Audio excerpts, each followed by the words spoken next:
What's up, y'all? It's your boy G, San Francisco Bay Area, California, Aloha. In this video, I'm going to show entrepreneurs that want to start a carpet cleaning company, or any company for that matter, how to create a powerful marketing strategy that is cost effective. Let's go.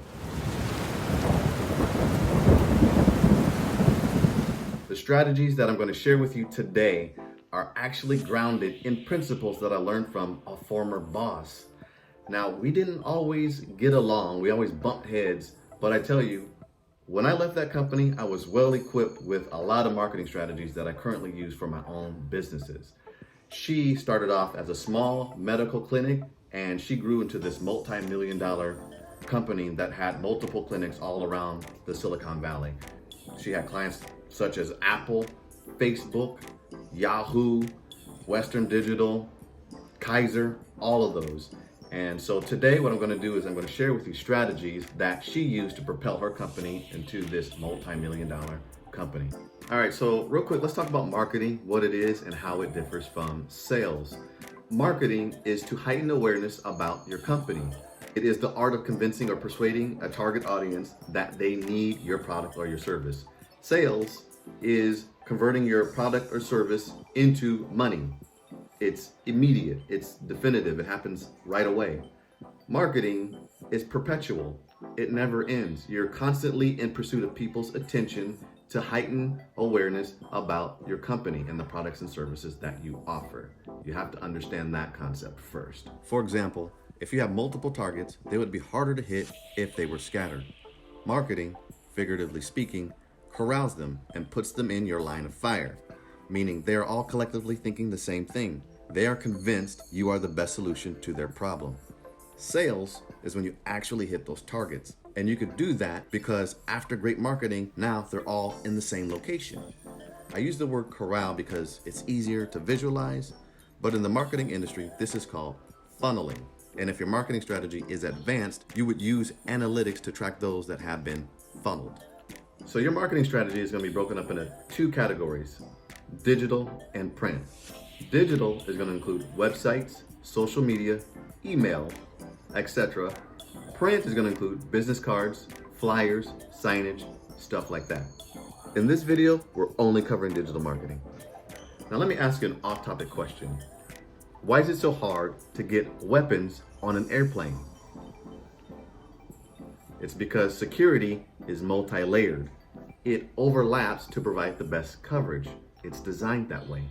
Please understand that screening doesn't only happen at the checkpoints. From the time you step foot in the airport to the time you sit down in the seat in the aircraft, believe it or not, you are being screened. If cameras don't catch you, the ticket document checker will. If she doesn't catch you, the body scanner will. If that doesn't catch you, the pat down will. And if that doesn't catch you, the x-ray, the explosive trace detection, K9 units, etc. Your marketing strategy should be the same way. If the business cards don't catch you, the flyer will. If the flyer doesn't catch you, then the vehicle signage will, so on and so forth. One is not better than the other. They're all interconnected and an integral part of your marketing strategy. Similar to airport screening, your audience can be persuaded and they won't even realize it depending on how well crafted your marketing strategy is. Those multi-layers will allow for the best possible outcome when heightening awareness about your company. All right, so let's get into it. In this video, I will only give you a rundown of what you need to create an effective marketing strategy. A lot of the specifics will need to be covered in separate videos at a later time. The examples that I will use in this video will be for my own company, High Tide Cleaning Services. When you are starting your marketing strategy from scratch, you are going to need a good logo. And remember, less is more. It should be simple, it should be concise, it should be a representation of your company, and it also should communicate well in color and in black and white. People gravitate towards depth because we see things in third dimension. So if you can give your logo some depth, that would be more effective. If you don't have the applications to create a logo like Photoshop, go to a freelance service such as Fiverr or Upwork. Work with a freelancer to produce a high resolution logo. You can get a logo on Fiverr for about $50. Okay, so once you have a logo, you now want to create your website. Again, we are not covering how to build a website, just covering what the website should consist of.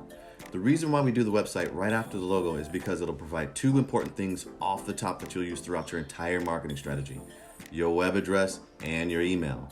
This is very important right here. Don't miss this, guys. Select an easy to remember website address. The idea is that people should remember it without writing it down. For example, if they're driving down the freeway and they see your vehicle signage and it has the web address on there, they can't write that down.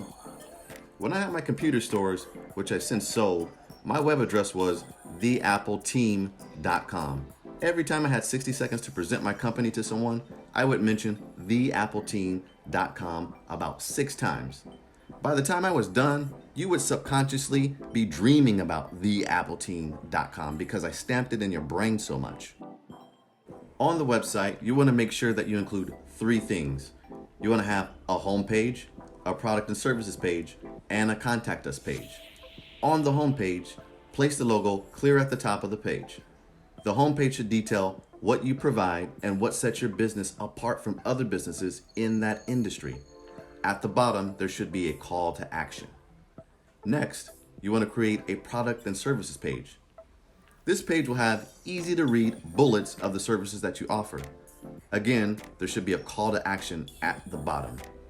Then you want to create a contact us page. Make sure your email address and your phone number are listed on this page. You can go to Wix or WordPress.com to create a simple website yourself. WordPress has websites for around $75 a year. That's $50 for the website and about $25 for the email. That's about $6.50 a month. There's also tons of places that you can search on Google to get royalty-free stock photography to upload onto your website. Now let's face it, you're just starting your company, so you're not going to have a lot of employees to take pictures of or before and after pics. So this is a perfect place to start. Okay, so the next thing you want to do is prepare your social media pages. I only work in 3 social media platforms: Facebook, Instagram, and TikTok. You could work in any platform that you want, but I'm just doing those 3. In Facebook, you want to create a business page. However, business pages must be linked to a personal page. You could use your own personal page, but I would highly suggest that you not do that. You don't want to link your business to your personal page just in case you eventually find a helper to post your content.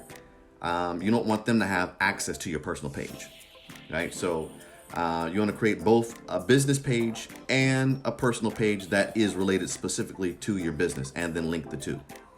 Make sure that the logos are different in each of the pages so that you can easily distinguish between the 2 because they'll look alike. So you're going to post to one and then share it to the other. And a lot of times all the pages are connected, so you could post to maybe Facebook and it'll also share to Instagram, etc. So the type of content to post will be your services, of course, testimonials, experience that people have had specifically with your service, holiday greetings, current events, popular memes, education specifically about your industry, pricing specials, and before and after pics and videos. Now you can add groups and share posts to those groups, but I would strongly suggest following the group rules, otherwise you're going to get deleted. You can also invite friends and family to like and support both of your pages. Now boosts are when sponsored posts randomly appear on other people's timeline. You can boost posts for about $20 for every few days, so I would spend about $60 a month to boost your posts. Next, you want to make a Google business page. I'm not getting into detail about this one, but Google will prompt you to verify your business to see if it's legit. After which, you can start posting ads, which is another powerful strategy. But just to do the page, that one's free. Eventually, you want to start an email campaign. You could use MailChimp or Constant Contact for this one. Again, I won't get into too much detail because that's a separate video, but at this point in your growth, which is early, you want to be collecting all the business cards that you possibly can collect. And you're going to use the emails in these business cards to create an Excel file so that you can import that into MailChimp or Constant Contact. Constant Contact is free if the number of emails that you are sending are under 1,000. You also want to create a profile on a home services website like Thumbtacks or Angie Leads, especially if you plan to acquire business accounts. And in my opinion, it's one of the best ways to acquire a business account is to start with these type of services. An account for Angie Leads is around $300 per year, and that's about $25 a month. Question: my former computer company, what's the name of the website? theappleteam.com. You're never going to forget that. I already mentioned it 3 times. This is my 4th time saying the word theappleteam.com. It's stamped into your brain. You're never going to forget it from this point forward. You see what I just did to you? That's exactly my point. So let's go over the cost. You can get a logo on Fiverr for a one-time fee of $50. WordPress has websites for $6.50. You can boost a post on Facebook for about $60 a month. Google is free. Constant Contact is free. And on Angie Leads, you can get a profile account for $25 a month. Your total expenses for the month is going to be less than $100. If you acquire one account once a month, it's going to easily pay for that. We're just talking about digital marketing. We haven't even discussed print marketing. And that is the hustle. Thanks, guys. That's all I have for you today. Make sure you check out my other video, Print Marketing, which will tie everything together. If this video was of value to you, like, comment, share, subscribe, and as always, it's your boy G. Be blessed. I'll holler at you later. Aloha.